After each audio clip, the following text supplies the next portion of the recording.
Que la justicia penal militar abrió una investigación por el bombardeo del pasado lunes contra las disidencias de Iván Mordisco en el Guaviare y en el que murieron 7 menores de edad. En las últimas horas, el presidente Gustavo Petro pidió perdón a las madres de estos jóvenes que perdieron la vida en esta ofensiva luego de haber defendido la operación militar. El presidente Gustavo Petro asumió la responsabilidad total de la decisión de bombardear el campamento de las disidencias de las FARC en el Guaviare ante la imparable lluvia de señalamientos de un drástico cambio de narrativas frente a circunstancias similares, casi que idénticas en el combate de grupos ilegales durante el gobierno del expresidente Duque. El mandatario explicó el operativo a través de este mensaje en su cuenta de X, en donde reiteró que solo había la alternativa de usar 20 soldados para emboscar a 150 integrantes del grupo armado narco, y añadió: sé que esa alternativa no elimina la posibilidad de niños combatientes que mueren, agrega la posibilidad de una acción de contraemboscada que podría envolver a los 20 soldados sin que tuviéramos otra opción que el bombardeo. El presidente hizo énfasis en que no sabían que había menores, pero que fueron identificados como combatientes activos. Ya en la acción, los menores que no detectamos que existieran, pero era muy posible, son menores combatientes en acción ofensiva. Este hecho lo estudia el derecho internacional humanitario y lo saca del tratamiento a poblaciones civiles, lo cual no es excusa para que exista reclutamiento de menores o no busquemos tratarlos de manera diferente. Es simplemente el análisis táctico de una acción que debe ser investigada y de la que soy responsable como comandante. Lo otro es dejar pasar a los grupos armados de los narcos, con lo cual solo fortalecería las fuerzas del narco con peores resultados hacia el futuro. Por eso tomé la decisión del bombardeo, escribió el presidente. Luego de la explicación, el presidente Gustavo Petro pidió perdón a las madres de los 7 menores. Es dolorosa la pérdida de los menores de edad y yo llevaré ese pesar en mi conciencia y sé que nunca podré superar el dolor de sus madres a las que pido perdón.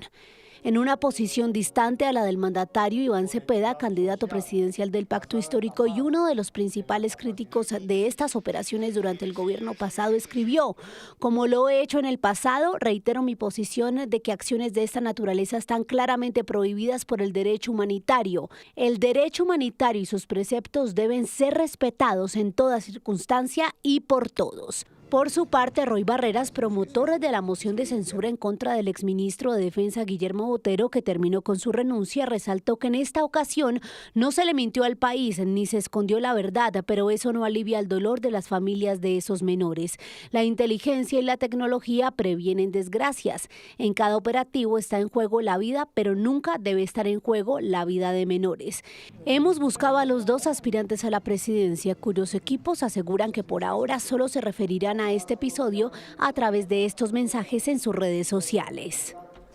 12 del mediodía, 46 minutos. A propósito de lo ocurrido con estos 7 menores de edad en el Guaviare, diversas organizaciones de derechos humanos han elevado alertas frente al reclutamiento forzado y el subregistro frente a estas cifras. Veamos algunas de ellas. Empecemos por las cifras de la Defensoría del Pueblo, que dice que en 2024 se presentaron aproximadamente 625 casos de reclutamientos de niños, niñas y adolescentes. Y en lo que va corrido de este año 2025 se han reportado 162 casos. Y de acuerdo con el monitoreo del Observatorio de Niñez y Conflicto Armado de la organización Coalico, en lo corrido de este año específicamente 155 menores de edad han sido víctimas de este delito. Esto hay que aclarar en lo corrido del primer semestre de este año. Ahora revisemos las cifras de los menores recuperados, de acuerdo con diversas autoridades o entidades. Según el Ejército Nacional, hasta el momento se han recuperado 367 menores reclutados.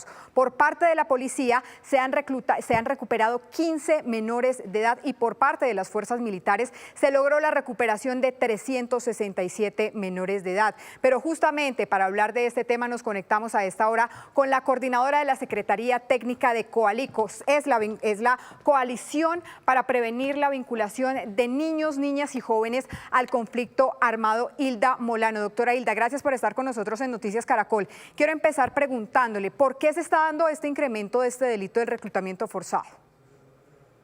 Muchas gracias a ustedes y un saludo a la teleaudiencia de Caracol y efectivamente reconocer que en la medida en que se fortalece el trabajo, el accionar de los grupos armados, pues lleva a que en niños, niñas y adolescentes se encuentren parte de la fuerza que requieren para ese operar. Y eso ha llevado a que efectivamente sea una de esas situaciones que no cesa en el marco del conflicto y que sea a través del reclutamiento y utilización de niños y niñas como se fortalecen los grupos para sus operaciones en los territorios. Doctora Hilda, se habla de prevención de este delito, pero en la práctica es muy difícil prevenir el reclutamiento de menores de edad. ¿Cómo se puede lograr esto a través de las diversas autoridades?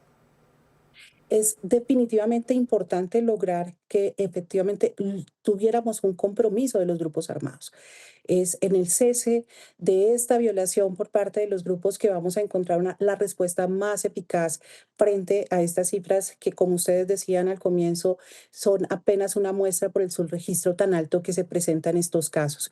Es muy difícil lograr dimensionar en cuántos casos realmente pasa el reclutamiento de utilización de niños y niñas año a año, pero pues efectivamente aquí ese aunar las fuerzas, los llamados que se hacen y de pronto efectivamente el cómo negociar con los actores armados el cese de la violación. Y definitivamente de allí en adelante las demás instituciones, las autoridades locales, las organizaciones mismas, las comunidades, la familia y la escuela, tenemos un lugar para ayudar a que esta situación no se siga presentando, evitando que efectivamente los niños y las niñas terminen en los grupos armados. Usted mencionaba un tema muy importante al inicio de esta respuesta y es el subregistro. ¿Por qué ese subregistro es tan alto?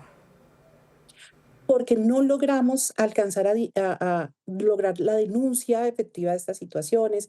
En algunos casos, cuando los niños y niñas terminan en los grupos armados, pasan incluso como desaparecidos y en esa medida no logramos saber si esas desapariciones tienen que ver efectivamente con el reclutamiento o no. Muchas veces el silencio por miedo de las familias hace que no se conozcan estas cifras y al final los niños terminan en los grupos armados, pero no se hace como un conteo efectivo de cuántos terminan siendo parte de esas estructuras. Entonces, esto lleva a que efectivamente tengamos un subregistro tan alto. No es tan fácil lograr dimensionar. Muchas veces, por ejemplo, y como ustedes lo ponían en las cifras de ahora, las cifras que alcanzamos a dimensionar son el conteo caso a caso, lo que en algunos casos las autoridades locales como personerías, la misma Defensoría del Pueblo logran registrar, cuando se logra entregar a los niños a la fuerza pública o los logran recuperar por parte de la fuerza pública, pero no logramos reconocer cuántos es los que efectivamente terminan en los grupos. Las comunidades muchas veces lo reportan, autoridades propias, por ejemplo, en el caso de las comunidades indígenas, nos van diciendo son más los casos que ustedes alcanzan a verificar, pero que efectivamente son reconocimiento de las autoridades, pero en últimas lograr la consolidación de estas cifras en lo nacional se hace muy difícil y es efectivamente entenderlo en el subregistro como no solamente la cifra en el caso concreto, sino cómo pensar que estas situaciones se están presentando en el territorio nacional hace parte de cómo enfrentar la situación. Sí, finalmente la importancia de la denuncia. Es Hilda Molano de la Coalición contra la Vinculación de los Niños, Niñas y Jóvenes contra el Conflicto Armado. Muchísimas gracias por estar con nosotros aquí en Noticias Caracol. A ustedes muchas gracias.